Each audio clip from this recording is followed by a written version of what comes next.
Hello friends and welcome back to our channel. Today I'm going to make the Shard of Hate from Diablo 3.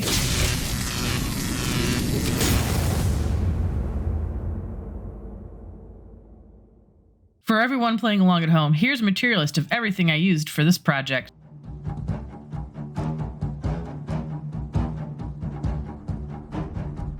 For the Shard of Hate, I'm using the concept art for my main inspiration, which is slightly different from the sword in the game. The foundation of the sword, I used 10mm EVA foam. Most of the sanding for the blade was done with a rotary tool and a variety of sanding and grinding bits.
When I was satisfied with the blade, I used Kwik Seal to smooth out the roughness.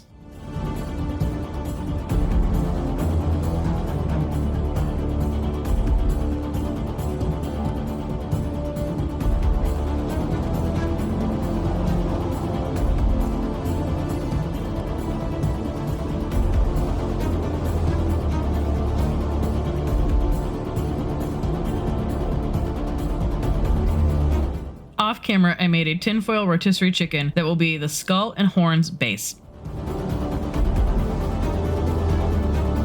For the organic shapes of the sword, I'm using my old friend EVA Foam clay. My strategy for working with the clay is I'm going to work in sections. That way I'll have different parts drying of the sword at different times. So in theory, I won't have to stop to let things dry.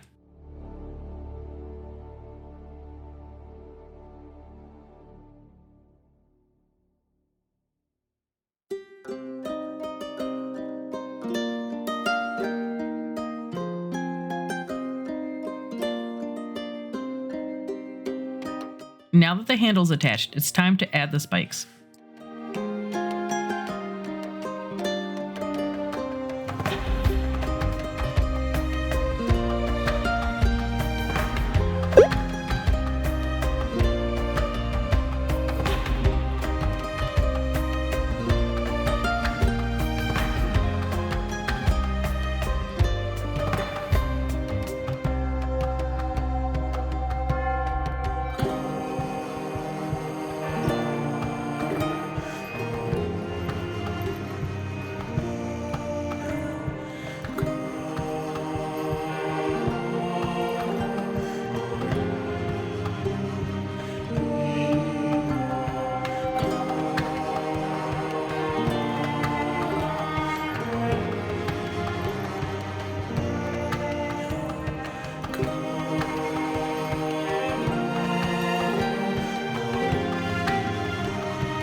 While the hilt is drying, I'm going to attach the two pieces of the blade together. I'm using contact cement and adding a metal rod in the middle for rigidity.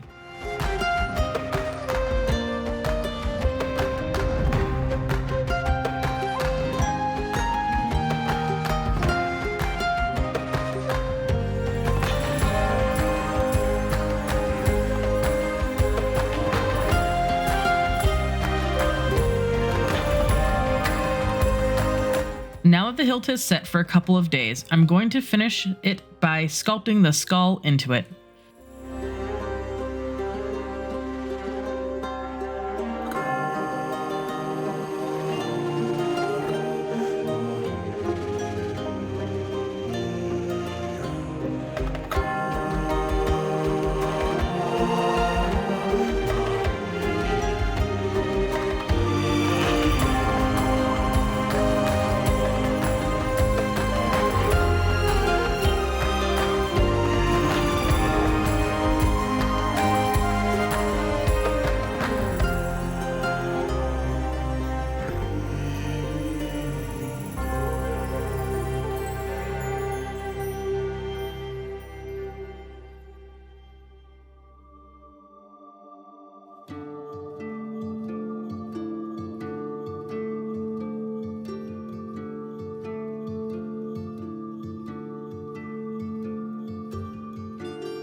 We have a lot of exciting things planned for our channel. Make sure you're subscribed to be a part of it all.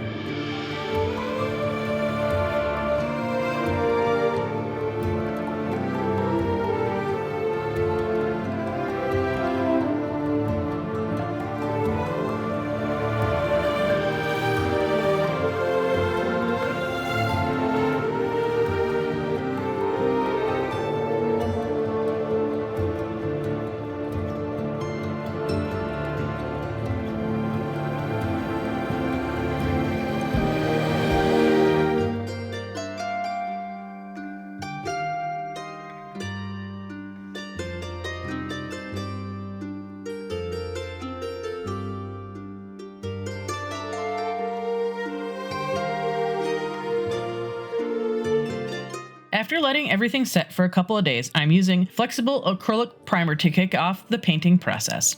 I'm starting out with a light base coat and then adding colors that are closer to the sword in-game. The key to making this look believable is going to be layering upon layering of paint.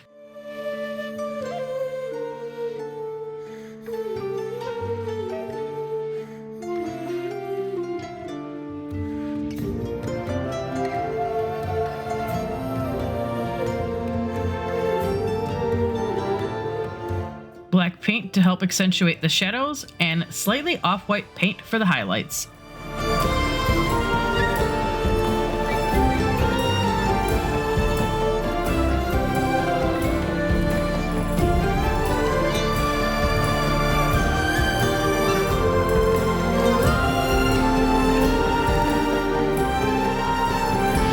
For the skull's underpainting, I started off with a mid-tone rather than white. Then I did several washes of different tones of tan over the skull for the foundation.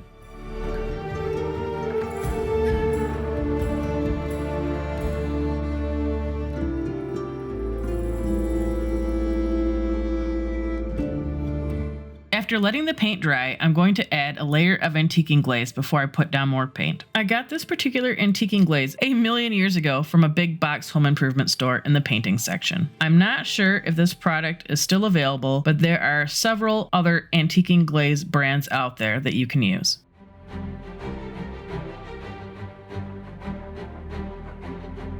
When I'm working with the antiquing glaze, I do not water it down. I use it right out of the bottle. I don't let it sit very long before immediately wiping it off. With the antiquing glaze, I'm being selective of where I'm adding it. I'm only adding it to the shadows.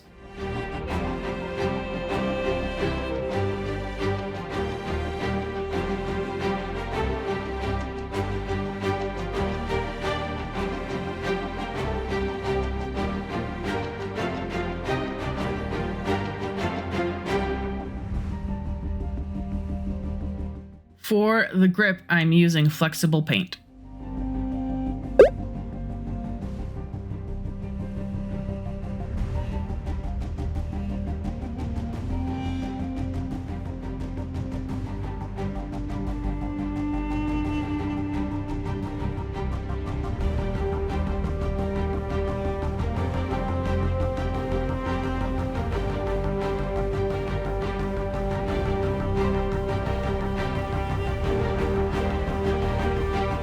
To bring this whole project together, I'm using some heavy-bodied acrylic paint. I picked this tip up from Steve at SKS Props. Just like the antiquing glaze, I'm using this straight out of the tube, then wiping it off with a slightly damp towel. Then I will repeat this process until I am satisfied.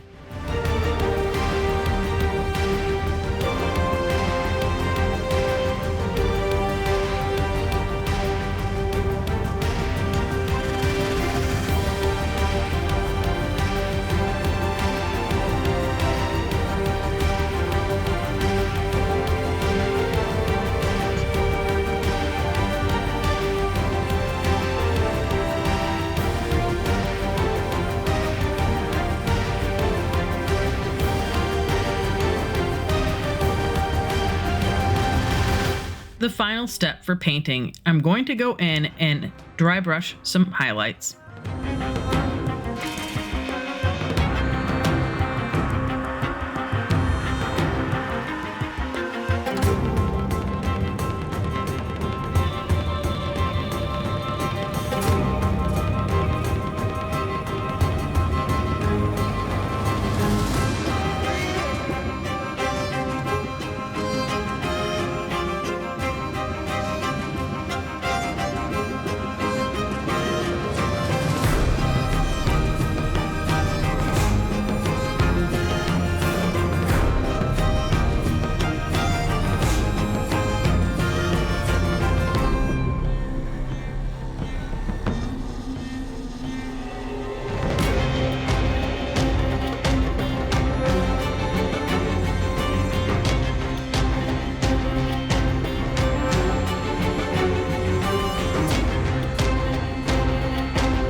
With the last little bit of highlight added, this brings our project to a close. Now let's check out those final results.